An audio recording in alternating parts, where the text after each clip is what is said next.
Hi there, Randy Green here. It is September 13th, 2022, and our sun has moved into its dark cycle or is beginning the descent, which it will do this week between September 13th and September 21st. On the whole Project News Reality site, I have uploaded the latest update on the sun, and that is today because there really is no reason to continue after September 21st in regards to what's going on with our sun, and let me explain why. And then we'll look a little bit back over the 3 updates that I was able to do and which were necessary to do, because before or prior to that there wasn't really much news to give other than kind of, the sun is losing momentum. Off with that shield. That one is going. So now we are in a new understanding of reality because we have got different insertions. But first, I want to point out that although we are getting these insertions to kind of uphold it, we are also being linked to the parallel universes where we are getting these insertions and infusions from. And for now, what is called parallel Earth in the scheme that's called the Gaian scheme, not Gaia, but Gaya. And they are deliberately giving me that name. If I were to say it in its true name, I wouldn't be able to, because they speak a language. And they don't even speak a language. They're completely telepathic. They don't have words.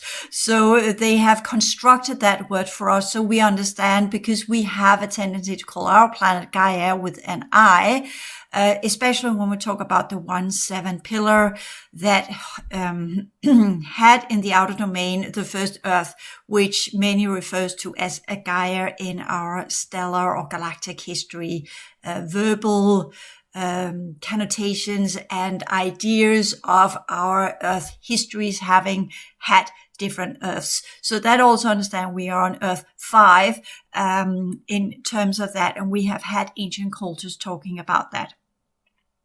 And that's where I want to go a little bit here, because we are understanding, as we are being shifted into the original density energies of the outer domain, we are also understanding that the sun is the provider of the 4 major shifts throughout the course of the year. And I'm giving you a little bit kind of what we say, this is what the ancient cultures knew, hence all of these monolithic monuments that have been put up there to calculate the path of the sun, which is not what it truly was, but that's what science tells us.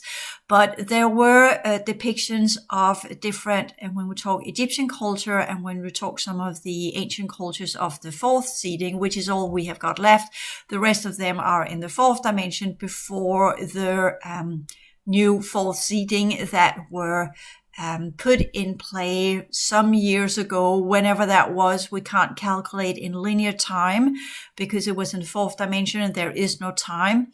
But what we have got left of that seeding is what became solidified after the last ice age during the time of the hijacking some 12,500 years ago, where our entire continent was recalibrated.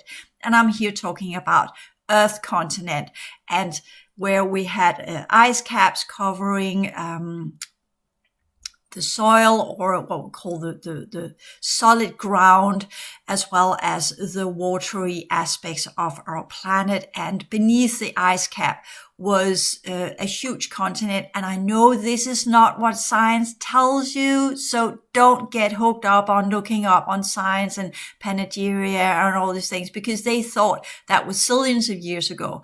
But that's not the case, because we had the fall of Atlantis that were recalibrating our entire tectonic plate structure, completely demolished, and what was left of it was pushed into what we call the bottom of our planet. And if you kind of look at Google Earth and you remove the water, you will see how science interpret our planet to be, how it would look without water, as this kind of rocky thing, weird, hollowed out due to meteor impacts that later on created waters.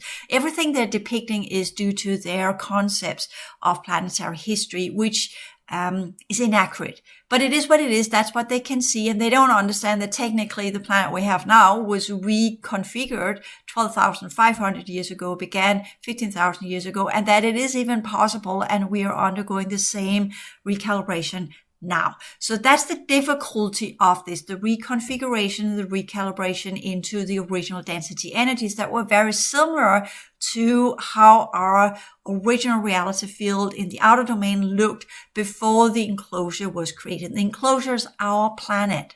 It's a holographic overlay, and in time, when you learn to see things from beyond the holographic overlay, including your physical body is technically a holographic overlay, based in what we call frequency-based matter that runs on a very, very dense, slow electromagnetic current, which allows the molecules to almost stand still, and by that generate the physical form.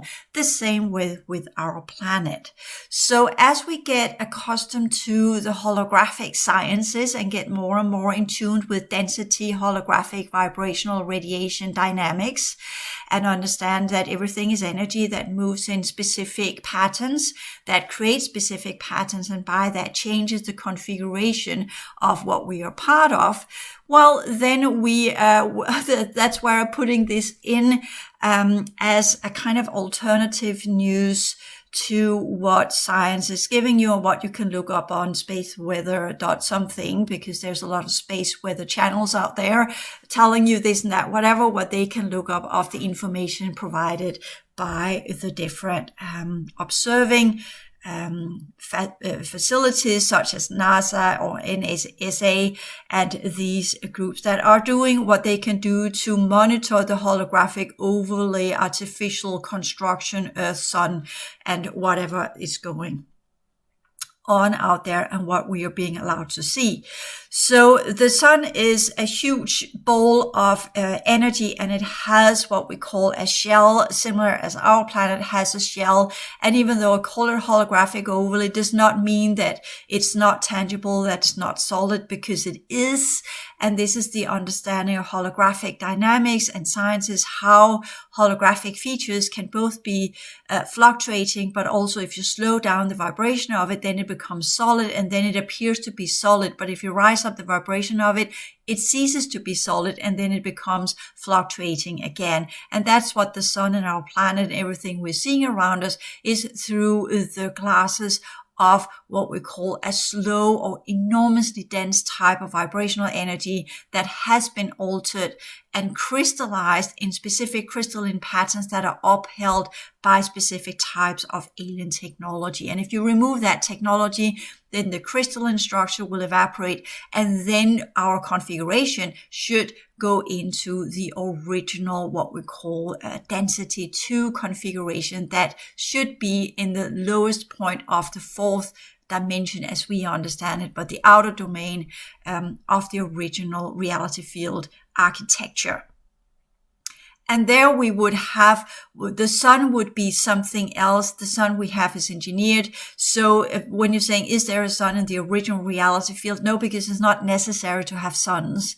The light is everywhere. It's part of the reality. We have light bodies, but we can take on molecular form as well by slowing down our vibrational state and take on a molecular form when we decide to go out into the outer domain. Or we can use an android body, which some are doing, or anything else that we create. But we can also take on a form as a craft, or we can choose to take on a form as an orb, or whatever we choose. It's simple. It's not complicated. It's not a big A thing, but most of us that are doing the human lineages, we prefer to be in human forms. That's hence why we call it the human lineages, even though the word human is incorrect as well. But whenever I'm trying to figure out what does the human mean, I'm just it's a constructed word, similar as earth, sun. These are human words, enclosure words, and we have no equivalent in the true realities. When I'm looking at, okay, what are the true human word for the original civilizations, I get a series of symbols. And these I can't talk to you about because they are symbols. They are supposed to be given holographically, as in telepathically, and not by words and sounds. And if I were to do that, it would not actually be sounds by my voice, but I would do it via movements of my hand, from where I would create a holographic representation as a kind of a diagram where that would be shown what this reality field is and what the sciences are. And that would be holographic in the manner that the one that would look at it would be able to have the complete knowledge or information of what our reality field is. And then if the other person would choose to do so, could then implement it for a short period of time into the heart field, and then by non-locality experience what it means to be part of our reality field. But it would decompose quickly, because normally in the original density energies, we have a different type of configuration, and we only need 2 split seconds to perceive everything from such a holographic imprint, and then it would decompose, but we would know what we needed to know. And if there were timelines or what we call code streams connected to the different structure that this entity or person or living being would come from, then that would get activated. And that would be the purpose of me giving such a configuration or a holographic sphere containing our information to another person, so that person for a short period of time could reactivate levels in that person's holographic energy system. And I'm deliberately not saying he or she, because gender is also an enclosure feature. So it would be human or humanoid. So with that understanding, we are also beginning to go into the 5th cycle. And as I have mentioned in the Changemaker Course 4, which I made 10 videos there explaining it more on what we could say a human psychological level, we are here looking into the sciences and understanding the dynamics, the systemic energetic events that are also called systemic dynamic events, because they're both energetic, but they lead to dynamical changes in our reality field. So here and this week that we are entering into, the sun is entering into its dark cycle. And I call it the dark cycle because what is happening as I write, during the autumn equinox, the sun moves beyond the energetic horizon between the 2 hemispheres of our planet. And that's enormously important that you notice energetic horizon. It's not just that because we still have it on our sky, right? But what actually happens is that what we will have on our sky will be a dormant sun. And that means that it no longer has any energetic processes whatsoever. It's just in what we call a type of pralaya. It's in a dormant state where it will no longer amplify our holographic network behind our planet. And then the sun that surfaces in the southern hemisphere will have all of the vitality, the dynamic features from where it will reactivate the networks of the southern hemisphere, which is interpreted as summertime, where everything comes to life, and in wintertime, everything goes dormant. It's controlled by the sun. Now, you will rightfully ask here, well, the sun is dead now, so it will not do these things. Well, there is still the, what we call the configuration of our planet. Even though the sun no longer is a density 2 sun, it's still a density 1 or outer domain sun, and it's now linked completely to our artificial planetary construction. They are in alignment on the same level. So that means every time the sun is bursting off, in different, whether it's flares or it's CMEs or it's solar energy particles that are being particles of proton level. CMEs are the ones that gives us what we call geomagnetic events that kind of creates a ripple effect in the magnetic field. And then we have the flares that most are just kind of, they are not really connected to us, are they? Because the flares hit, they are on the far side of the sun, or they hit other planets, and by that they are not hitting us. But that's incorrect, because whenever the sun bursts out different forms of energies, 3 different types, into our solar system, it has effect on all of the planets, because we're connected via the holographic network that's behind all of our constructions that are visible to science. So of course it interplays. But it has different levels. We could say with the SEPs, they are particle events. These are particle storms. And we will have more of them. We have the one we had from September 5th to September 9th was one of the first ones that it was called a particle burst, but not a storm. And we will learn more about this. And we will also learn much, much more of how these will be interconnected to the weather system, how they will be interconnected to the physicality, the molecular state of humans, and how these particle bursts will be something that when we do see it, we will need to learn to go indoors. We will need to learn to protect ourselves. And that is some of the future events that will come. Right now, we'll have solar flares that will ring a tone. That's technically what it does. It hits a chord, an energetic chord. A solar flare hits an energetic chord that then rings throughout the solar system and initiates certain events which are also affecting the tectonic plates on our planet and are upgrading or downgrading, all depending on the solar flares, the holographic features or code systems behind the tectonic plates.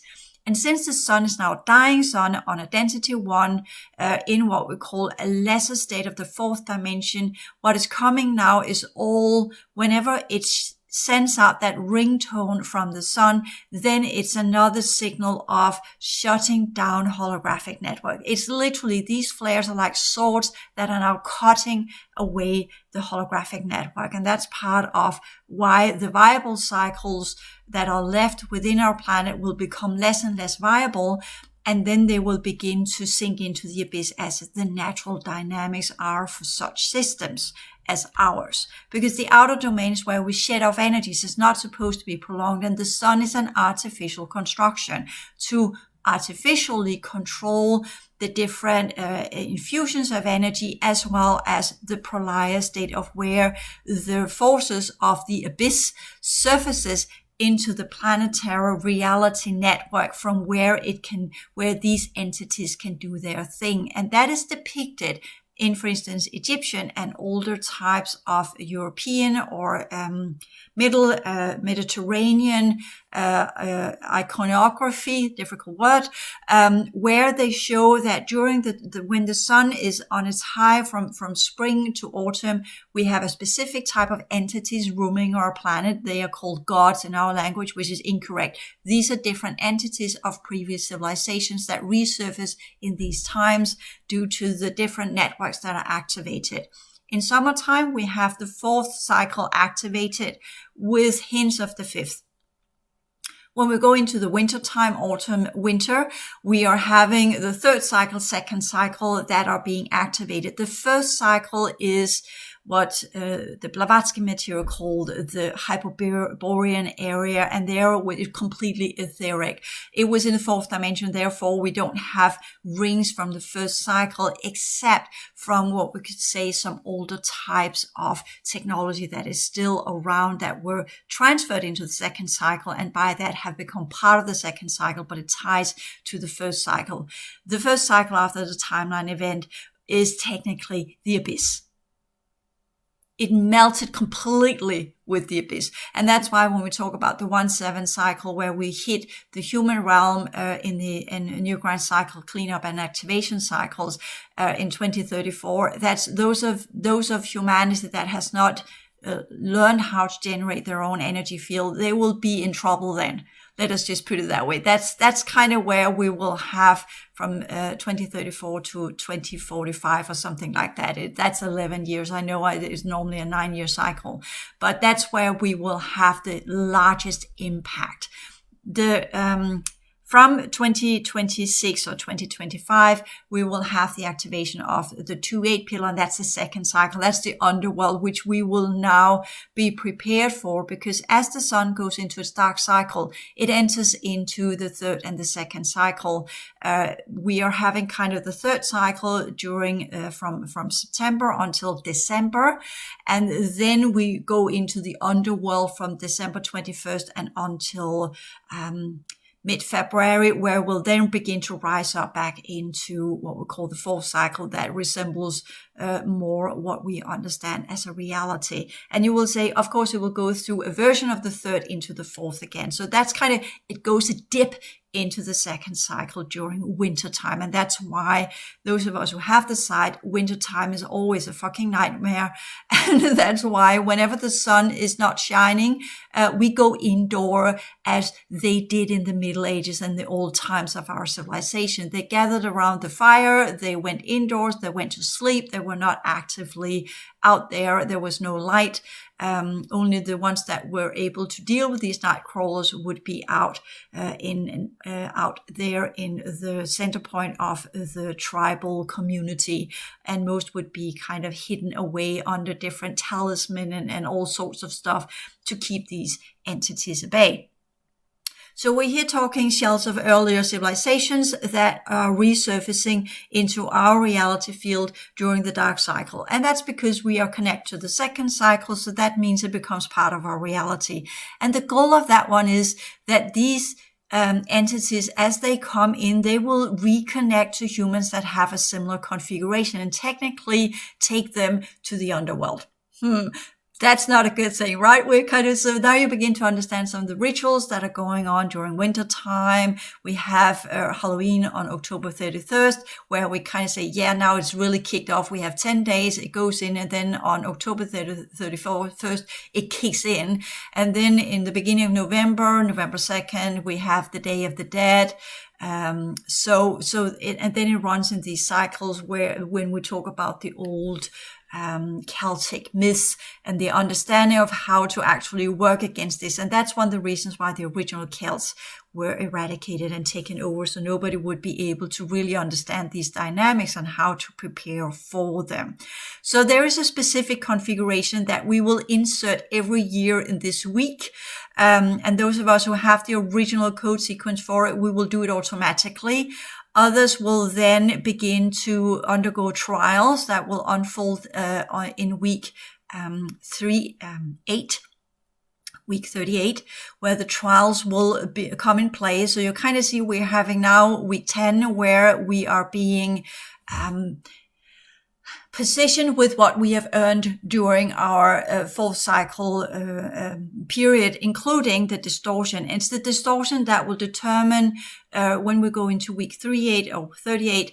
That's where we have the 11. That's number 11. That's kind of where the trials will unfold. And then we are kicking into the end of September, which will then begin the month of October. That on October 31st will then be the final day where there will be any light here, hence Halloween. That's where we will honor the dead so that they will treat us nicely on November 2nd, when the dead will begin to rise and come back in and begin to gather their family members, here understood as the similarity in energetic and genetic affinity, similarly as we kind of have had earlier on. When you do Egyptian mythology, you had the guides that led you to the underworld in a kind of way, showing you the gate systems and all of these, the Book of the Dead, everything. If you understand in this context, then you really begin to understand, okay, this is what it's about. And most people, they leave this planet during winter time. It's not because it's winter, it's cold. Well,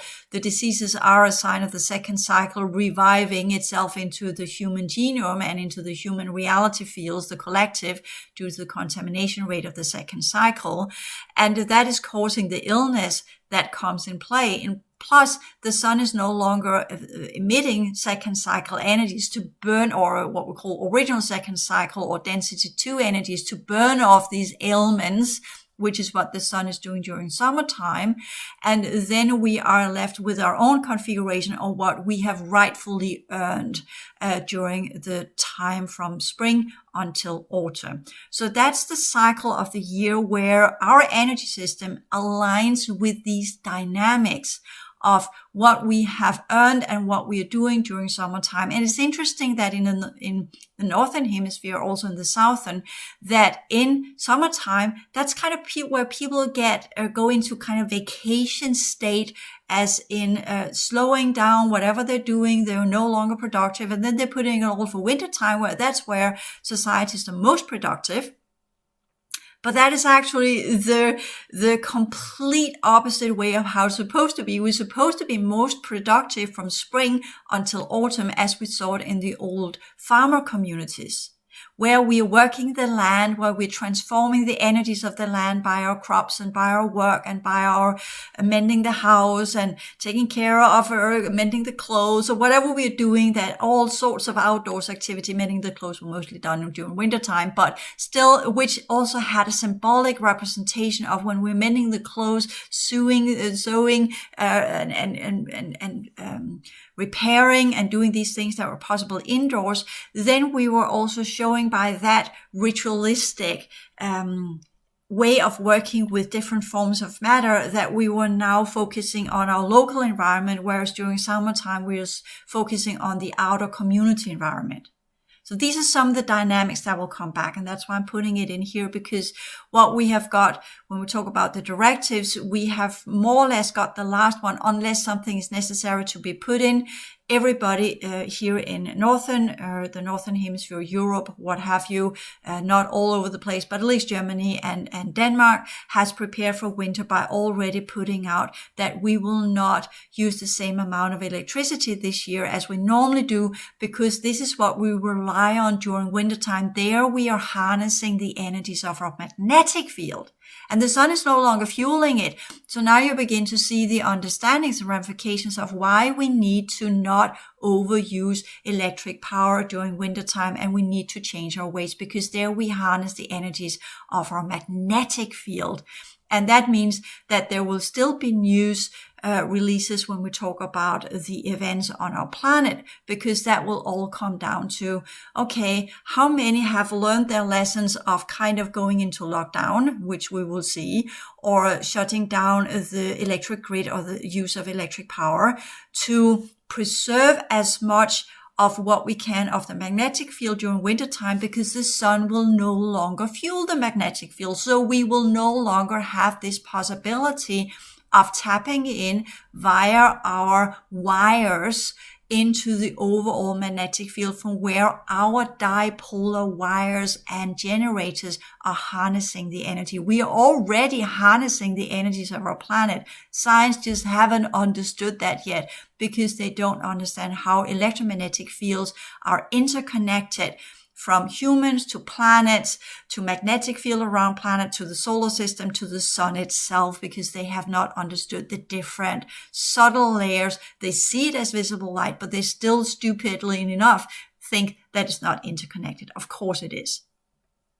So as the sun will no longer give us any energy because it's gone into its death cycle, its decay cycle, then whatever throws off will just create more entropy and more chaos, because these will be what we call devastation cycle energies that are pushing on 3 different levels as flares that sends a ringtone, that's the vibration throughout the solar system, giving the setting of the vibrational field. So even though the solar flares only hit Venus, it still affects our planet and the magnetic field and our molecular state, because that's what the solar flares do. They ring on the vibrational field.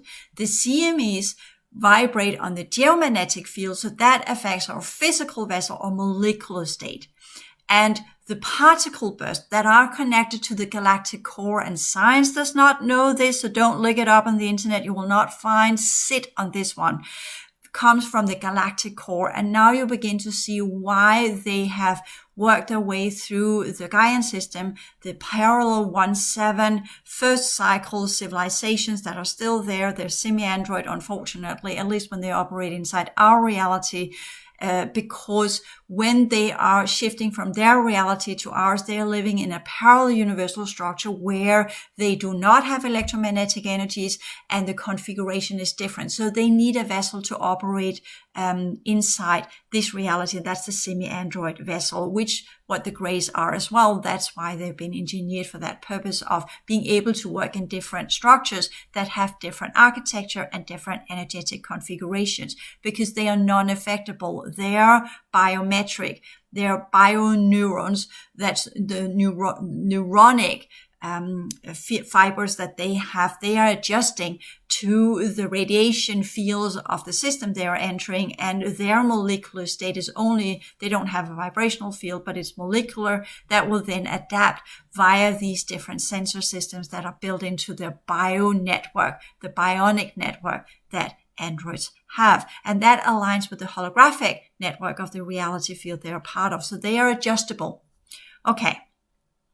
So what we're here understanding is that CMEs hit the magnetic field, hits our molecular state. Solar flares hit the vibrational field, and that's our heart field. So whenever there are solar flares, we will feel it. And particle bursts are hitting the template architecture that's connected to the burst and the energies that are coming from the galactic core. So these are interconnected. When there are movement on the extreme subtle particle level of the galaxy, which science still don't know because they think it's a black hole and black holes cannot emit energy, but they have seen flares or jets from the core of the galaxy, and thereby they are beginning to understand, the core of the galaxy is perhaps not dormant as we thought. It's just because it's working on energy levels that science is not able to detect yet. They will see eventually. There have been depictions of the jets from the galactic core, that there's an enormous amount of energy that bursts from the core of the galaxy. How else would a galaxy be able to run? Not because it's upheld by the gravity forces of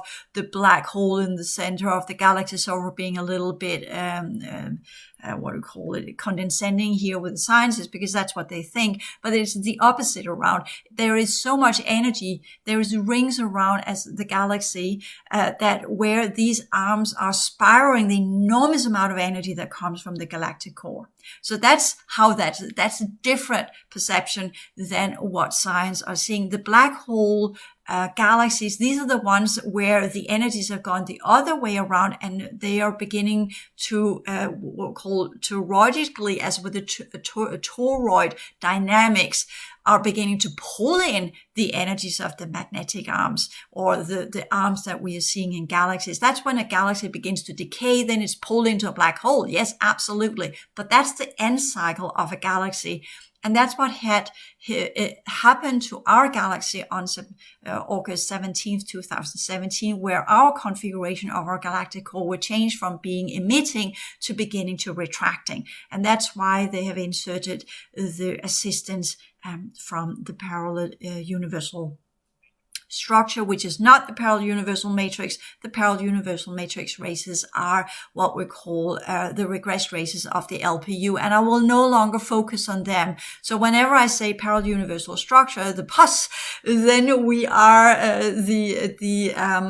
which easily go to a pussy, right? But that's not what it is. But don't get, now you got an image as in, it's a different kind of thing, and it is no way to, in any ways or forms but we have the PUM and the pus, and you need to understand the differences there. So it's not to diminish them or anything. I'm not in any ways or forms being disrespectful when I'm saying this. I'm just playing on the human word, so you kind of understand whenever I'm saying that, there should be a kind of ringing in your head that understand this is the Gaian structure, the Gaian races that are here, and not confusing it with the original Gaia races that no longer exist because the first cycle were demolished by the timeline event, but they are stuck as different entities in the first cycle abyss, and they're the collectors that comes up. And then we have the second cycle entities that vanish there. That's the underworld, the 7 layers of the underworld.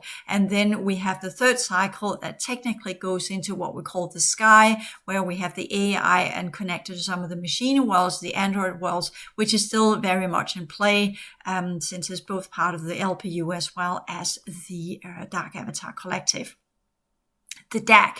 So in that way, I'm not going to use all of these shortenings, because then I'll be talking a kind of different language.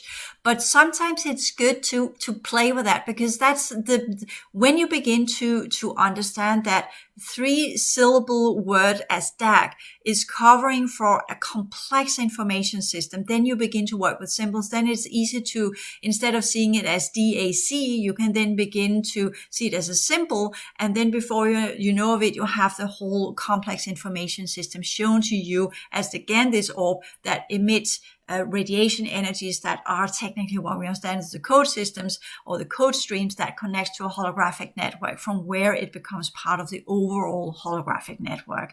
The same with our planet and other artificial constructions. So this is what I mean with the holographic overlay. So what we are heading into now is that the southern hemisphere sun is different than our southern hemisphere sun, energetically speaking. And you need to understand that. That's why there are differences in the races that we are. And when I went to Australia, I was completely recalibrated. Even though that humans look as if they are the descendants of Europeans, they are, energetically speaking, none whatsoever. Their energy system is completely different. Okay, so that's important to understand. But they have similarities because, as we know, some of the original racial grids of Lemuria are still active, or were still active, in Australia and the Antarctica. But this is, with the sun being shut down, what we could say the density 2 version of the sun on the 4th dimensional level were the configuration that aligned with the original successful cycles of Lemuria on the 4th dimensional level, or the lower levels of what we call the 4th cycle. So it's more accurate to say the 4th cycle Lemurian races, the sun was reconfigured to carry the energies of the 4th cycle successful races of Lemuria. Let's forget about the dimensions because it's inaccurate. And we are now going into what we call that cycle of the 4th cycle of the successful races of Lemuria that was used as their configuration for the X chromosome of the reseeding after the fall of Atlantis. The fallen Atlantean humanoids got the Y chromosome. The successful ones that were still operating in the times of Atlantis and around in other communities that has sprung out of the Lemurian communities became the foundation of the X chromosome. And then you had, that's the male, and then you had the females that would have what we call a successful, if they had worked well, the successful rate of the Lemurian 4th cycle, as well as the probability fields and possibilities of the new 4th cycle after the fall of Atlantis. That's the XX. But due to the hijacking, the 4th cycle X from prior or before the fall of Atlantis were reconfigured to align with the Draco system under Enki, unfortunately. And then the future probable X chromosome were aligned with the current enclosure system configuration. Males, same thing. X and Y were completely reconfigured to adapt to the configuration of our enclosure. So females still have what we could say, quote unquote, original 4th cycle, aka 4th dimensional features to their molecular state. Otherwise, they would not be able to breed human beings, because females, even though we have science again are telling us it's something that's going on in the wombs of females, there is a 4th dimensional feature to it that goes beyond that. Hence, our chromosomal feature need to have that type of configuration, but it's completely demolished through a lot of very severe and very damaging, in terms of chromosomal features, events and programs to enable females to carry another living being inside her womb, which is an atrocity, as I keep saying, should never have been allowed. Okay, so, but that's kind of keeping the curse. You know, the curse of the Adam and Eve, right? That's the true understanding of that one. So we are here understanding that even though we look the same, we are different, all depending on where we live on the planet, and the sun has different features all depending on where we live on the planet. The sun of the extreme northern hemisphere on the pole levels are different than the sun we are experiencing here in northern Europe, and that's due to the latitudes.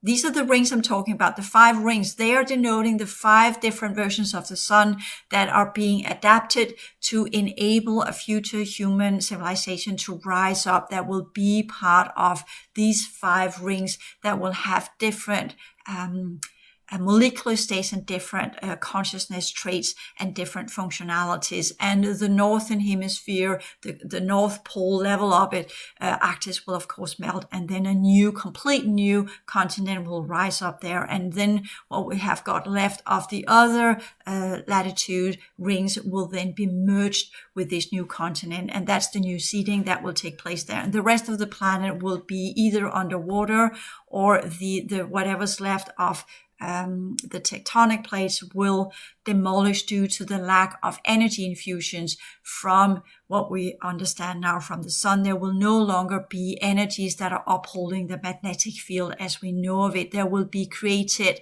artificial shields around these 5 rings of the 5 latitudes and the area that has been chosen to be the new continent of the last human civilizations, as we understand of enclosure human civilizations, as they will do their continued evolution within that new continent, from where they will be able to exist on planet and off planet. Things will change tremendously. So that's part of the selection mechanism that's going on for those who have the molecular ability to do the transition into the new quadra and penta chromosome. Sorry about that.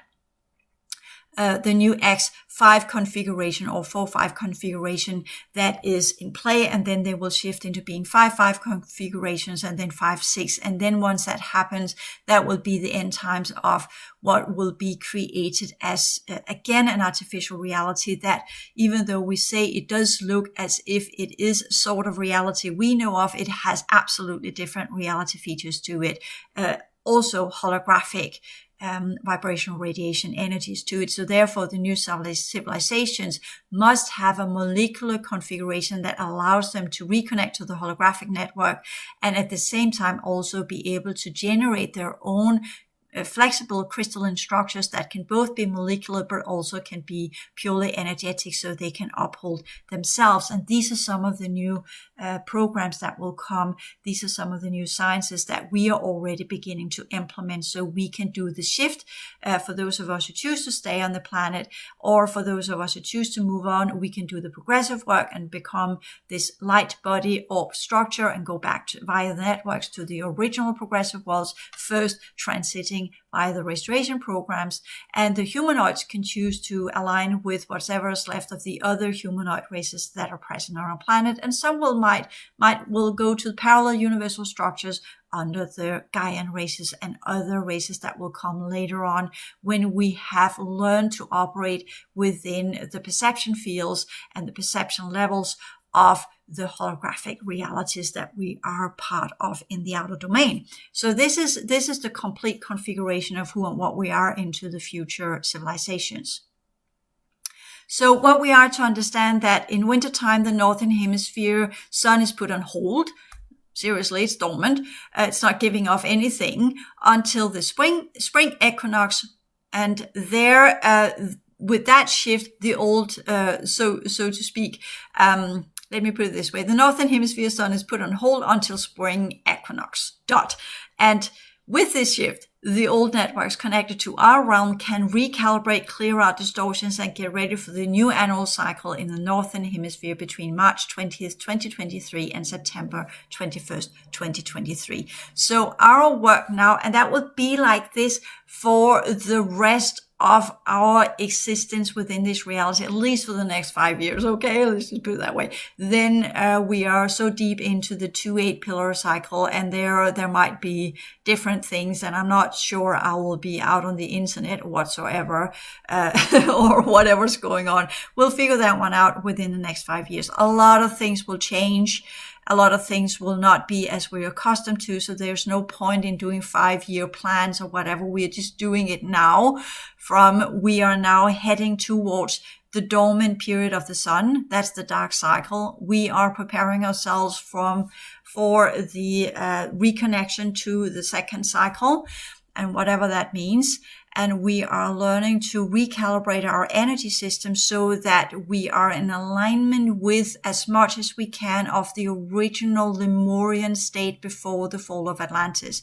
Because there's no doubt that during the times of Atlantis, the second cycle energies were misused in what we call a lot of the dark rituals. And that is what's ringing and come to life, including all of these chimeras and weird hybrids that were produced using the second cycle energies and remaining genetic compositions during the times of Atlantis, creating these chimeras, which we know of from different forms of mythology and legends, the Minotaurians, the half man, half bull, half eagle, half man, half this, half that, right? So they were part of what was created of the second cycle energies as part of Atlantis. And that's one of the reasons also why it was not just about Atlantis sunk into the ocean. It had to be completely demolished, the networks and the holographic racial grids and everything connected, because they had tampered with not only the reality field network, they had also tampered with the racial grids, they had tampered with the biovessels, they had tampered with the configurations of everything. They had gone way beyond what was allowed in any civilization in the outer domain, and completely misused technically it was in the middle domain, sorry about that, completely misused the fifth cycle energies for genetic experimentations that should never ever have happened. And we're seeing this being replayed in our time, because we need to clear up these as our planet undergoes its recalibration back into the original density energies and the original outer domain configuration.